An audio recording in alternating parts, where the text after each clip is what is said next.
Hi guys! Welcome back to my Dajana creation limited dance series, and today I have a special guest, my friend Sabrine. Hello. Tell us some more things about you.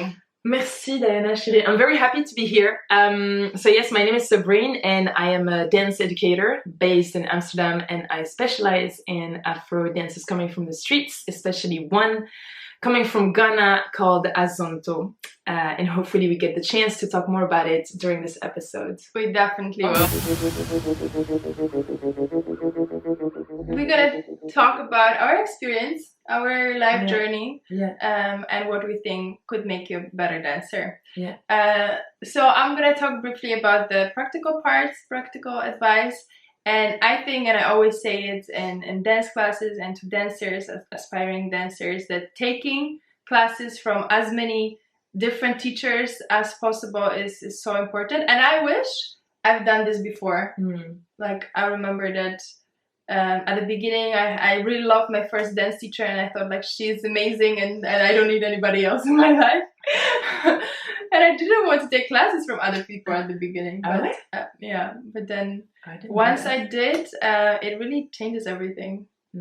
Then also learned it hard way that training our body and actually preparing our body is so important. And I mean, like, weight training. I had to get injured to finally realize that. Me too. But maybe you don't have to get injured and you can just already start training. And if you don't know anything about it, just ask professionals, ask physiotherapists or personal trainers who specialize in people who do sports. How can they prepare your body to avoid pain and avoid injuries and just make your body stronger and ready for dancing? And that also leads me to the diet part. That's also super important. We need nutrition in our body. And also we sweat out so much that we need some probably supplements to, you know, just be healthy and be ready to put up with all the dance classes, all the different teachers, all the trainings. Yeah, and never stop learning. Never stop learning. Yeah. What would you say? Make sure you have different sources for your information, and make sure you always cross-check whether you have the availability to check that online with teachers directly. Like, feel free to also reach out to teachers. Some of them will make the time to explain to you and to give you the right information. But yeah, make sure that you always keep on learning, because things change, things evolve, dancing evolves obviously, but you always have that core foundation that is very essential to your dancing, and the OGs, basically. You can go to the OGs and ask questions, and they're always going to provide you with the right answer. And I think also, like, when it comes to with the food and also for the training, like, so don't think that training and lifting weight is going to make you less flexible or less endurant or less explosive. It's the complete opposite. And again, like, from our own experience, like, now it's been almost, more than a year that I'm doing, like, heavy training with weightlifting and everything, and I'm feeling much better. My back problems out, my knee is injured, and we're still working on it. It's completely fine, but we're more endurant, we're more explosive, and again, like, there are definitely tons and tons of exercises that you can work out with a personal trainer to focus really on your goals as a dancer. So make sure that you take that into account if you really want to become a better dancer. And have longevity. Yeah, definitely. So but it's not all. That's not all, because you have the whole physical aspect and everything, and the whole taking classes and learning, but we think that it's also, like, a lot about your mindsets. And making sure that you do what you do with the right intentions. So obviously it's like working on your why. And even if, like, dancing is a profession, dancing is a job, a career, a whatever it is, but you have to focus also on your why you do what you do. And no matter if you're, like, a beginner, if you're a professional, if you aspire to be a professional or whatever, or make it a career, you really need to think about why you want to dance, why you want to become a teacher, why you're taking classes. Because in those moments where you're like, oh my God, it's too hard, there's so much knowledge and there's so much things to digest and everything, you're always going to go back to this why and be like, okay, I know exactly why I'm doing this. And this is always going to keep you on the right track, and also will induce you some hope, some faith, and also some courage, and even more curiosity to keep on learning, just like Dajana was saying. So it's super, super important. And also another thing is like, just be patient with yourself. Yeah. Be patient, because it's not going to happen like this. Okay. It's going to take time. And again, like your focus, your defined why is always going to lead you to places wherever they might be. So yeah, be patient with yourself and just really take it from where you are. For example, we both got injured. My knee, my meniscus is split, and Dajana got injured somewhere else. Okay. So, and sometimes it's a pain, and sometimes like, oh my God, but it's annoying, but we love it so much, and we know exactly why we're doing what we're doing, that we keep on training, we keep on practicing, and no matter the pain, we keep on doing it. But also, if you have pain, don't overdo it. Don't be like, yeah, I'm a superhero, I can do whatever I want. No, take your rest. As much as you're eager to learn everything, take your rest. Be mindful of your body, be mindful of yourself, and make sure that whenever you dance, whenever you teach, you're always in that space of like, you do it because you love what you're doing, and not like out of, I need money out of it, or I need to be famous, or exactly, other likes or social media, all of these vanity type of metrics that are not going to lead you anywhere. Dancing is really like it's a journey, whether you do it alone, whether you do it with friends, whether it's a dance partnering type of thing. It's a journey, so make sure that you always dedicated some time, some love, and you also create a space for it, because I think that once we're not into it, like once we have to, I don't know if it happened to you, but at the beginning, that's my also personal experience, when I was like, oh no, I need to make money out of it, this is where I fucked myself up. This is where I fell off my knee, I fell off my bike, and then first knee injury, and I couldn't do anything for like 2-3 months, because my focus was not on the right thing. It changed because of XYZ reason, and we're always learning, obviously. And in those moments, again, don't beat yourself up. That's part of the journey. You're learning, and you're not perfect. You're human. So take it from where you are and just go from there. Yeah, and I will also add the consistency. Yeah. Because sometimes people say like, oh, I've been dancing for a year or 5, but how often? Like, are you consistent with this? Do you do it every week, few times a week? Because if you just pick it up once in a while, obviously you won't really see the results. Yeah, exactly. So you really need to take your time. You need to be patient with yourself, and you need to do it consistently, a few times a week, let's say. Yeah, especially if you really want to make something out of it. Yeah, like perform, teach, whatever, or just that to is. See results in general. Exactly. Yeah, it's a commitment, consistency, and determination, no matter your goals. Exactly. And all of this, all of these parts, this is part of the preparation for the bigger picture, bigger goal. Yeah. And what we think is super, super important is actually going to the source of the dance that you are practicing, that you love, that you're passionate about. This is going to change the game and change everything for you. And Sabrine recently went to Ghana to explore more about Azonto. And we both been to Jamaica to explore more about dancehall. 6 for me. 6 for me. 6 and counting. Yeah, definitely. Hello. But yeah, it's not really about the number. It's more that like every time I go there, I learn something new. I've been there 6 times, and every time I go, I'm like, oh wow, like there's still so much to learn. That's the thing, like never stop learning, coming back to the first kind of parts of it. But tell us more, why did you go to Ghana? And but I think it's the same reason as you, like you just want to understand more, and also because from our perspectives, we're in Europe, here we're in Amsterdam, we obviously have teachers who teach dancehall and who teach Afro, but it's always going to be different, because from when you learn it from there, you bring it here and you share it, there's always like a bit of like the knowledge that is going away, kind of, because our bodies move differently. But for me, it was really because I wanted to understand more and just be in that space where you see the dance itself. For me, like when I think of it, it's such a weird concept to have dance schools where you learn dances that come from the street, but it's cool. I mean, at least it means that it's traveling and people have interest and who want to learn more from it, and it's more accessible, definitely.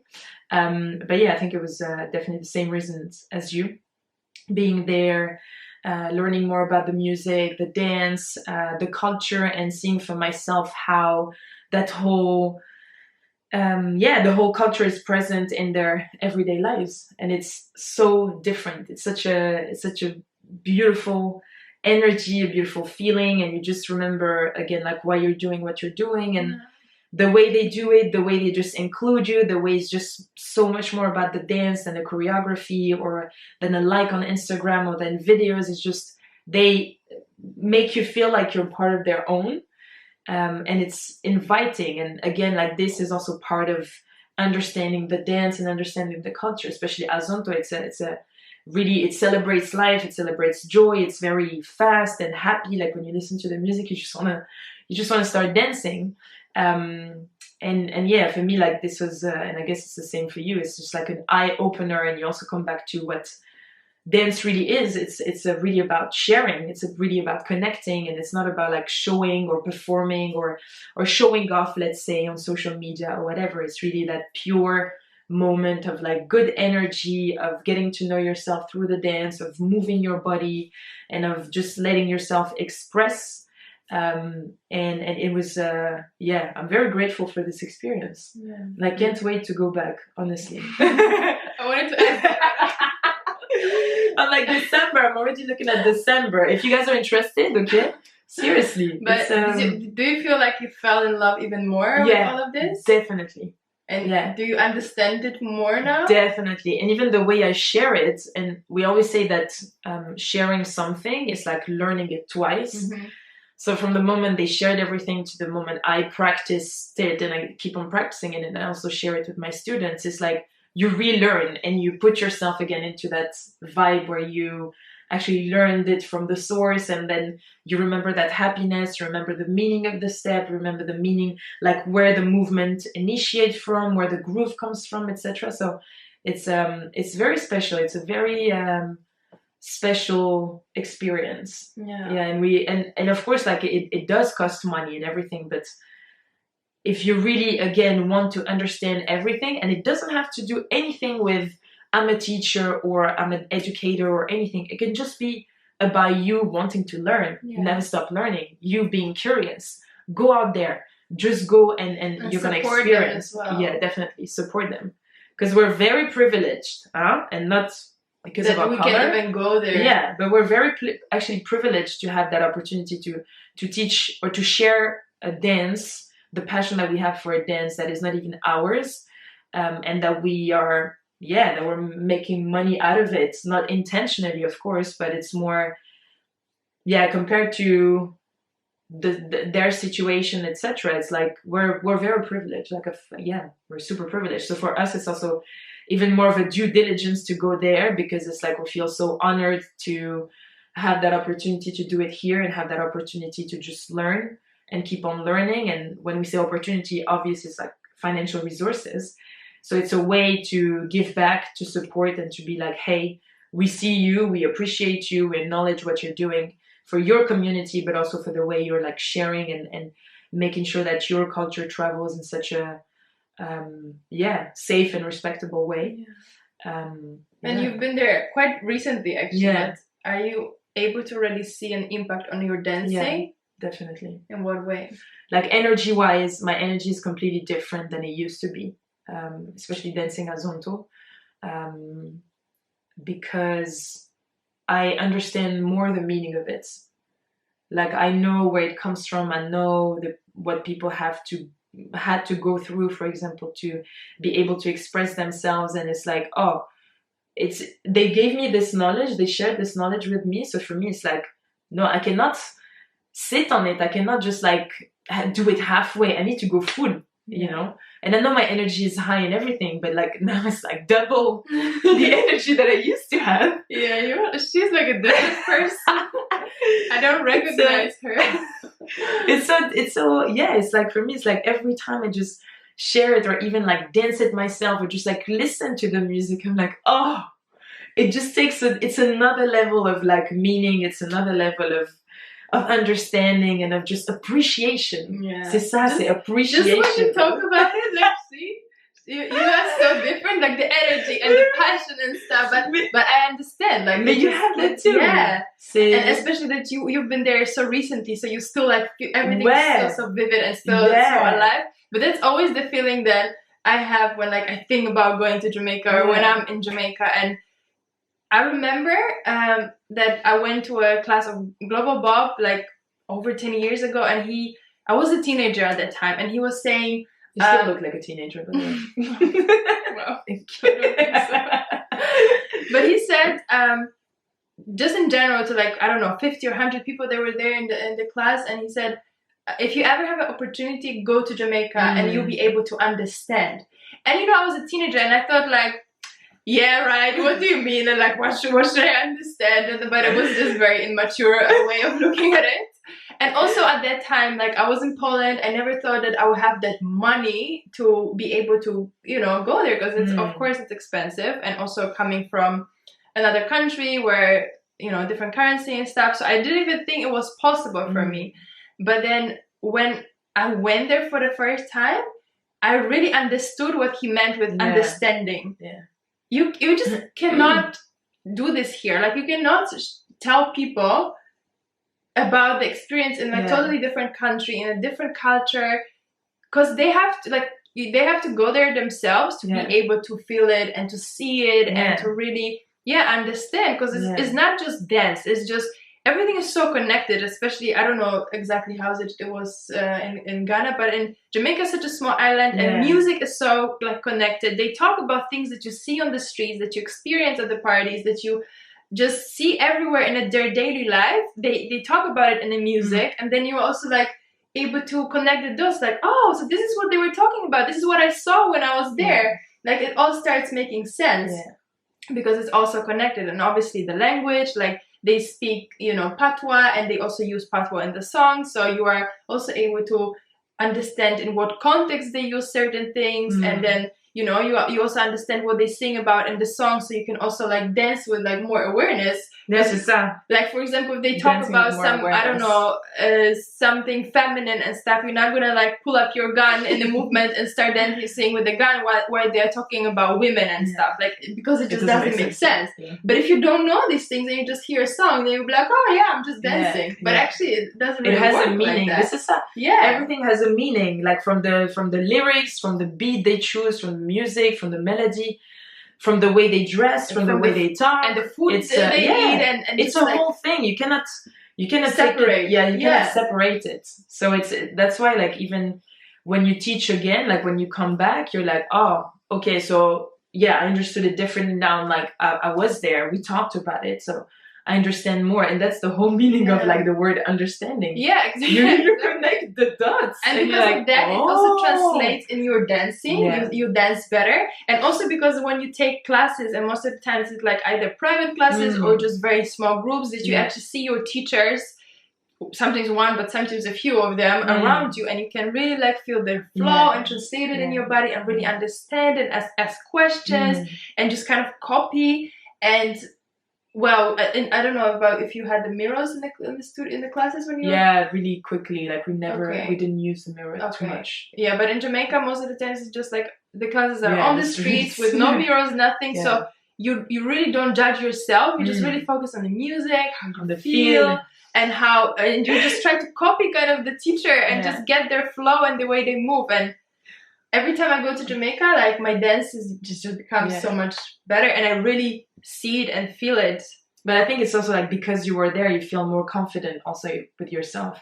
So you become a better dancer, like technically, because you understand a bit more about the groove, where the movement starts, how you can just, you know, how your body is moving and expressing itself. It's very important. Like also, this is what we do. We try to increase also body awareness with steps and with our classes and everything, but you just come back to the source of what dancing is, which is like feeling it first and sharing with people. But you also become more confident because you understand everything. Yeah. It's not just like, oh, I'm dancing. Or not everything, because you still have, yeah, definitely. You understand more. Yeah, you understand more. And this also, like, again, bringing awareness to the music, the melody, the lyrics and everything just makes you feel more confident about what you're doing and about what you're sharing. Because as Diana said, you cannot just like pull up your gun on a feminine song that talks about like something else, body parts and stuff. It just doesn't make sense. With that being said, travel. Make sure that at least once in your life you have the opportunity to travel. Yeah. Or you fall in love with it and you become addicted. Even more. This is a disclaimer and warning. You become addicted. But it's also, and then also about like supporting them and they just have so much like love and just I don't know, like you said, they're so inviting and just so happy to share their culture and stuff. And yeah, hopefully we can also support them because life is not easy. It's not easy for them in these places. Yeah. Do you have something more that you want to add? So many, but it's I know. We need like 1 hour to talk about it. Yeah. Oh my God. Beautiful. Yeah. Merci, Dajana. I will go again. Yeah, me too. I already put some alerts with the Sky Scanner. Got the best price for December. Oh my God. All right. So let's just quickly summarize. Yes. Practicality, we said mastering your craft. Making sure that you never stop learning, that you take as many dance classes as possible, that you do from different teachers, that you do your homework about the history, the culture, the knowledge, and that you also train your body, like physically. Go to the gym. Don't be scared. Like for our ladies, don't worry. In 6 months, you're not gonna grow big arms or a big chest. Take it easy. It's all good. It doesn't happen in a year. It happens over many years. And eat good food. Okay, think long term. Don't just think like, oh yeah, I'm cool. I'm just short term. It doesn't work for dancers, and it doesn't work for human beings in general when it comes to your body. So think long term when it comes to your body. And of course, the right mindset for right reasons. Take your time. Be patient with yourself, with your body, and be consistent. Because nothing happens like this overnight. Yeah. And all of this led us to the last point. Go travel! Explore, go to the source. Explore the dance style at its best, where it comes from. And it's really going to make you fall in love with it even more, understand it, become a better dancer, better confidence person, hopefully. Support the people who create what you love doing. And thank us later for all the tips. Thank you, Sabrine, for doing it with me. Thank you. And I hope you enjoyed this video, and I see you in the next one. Stay tuned.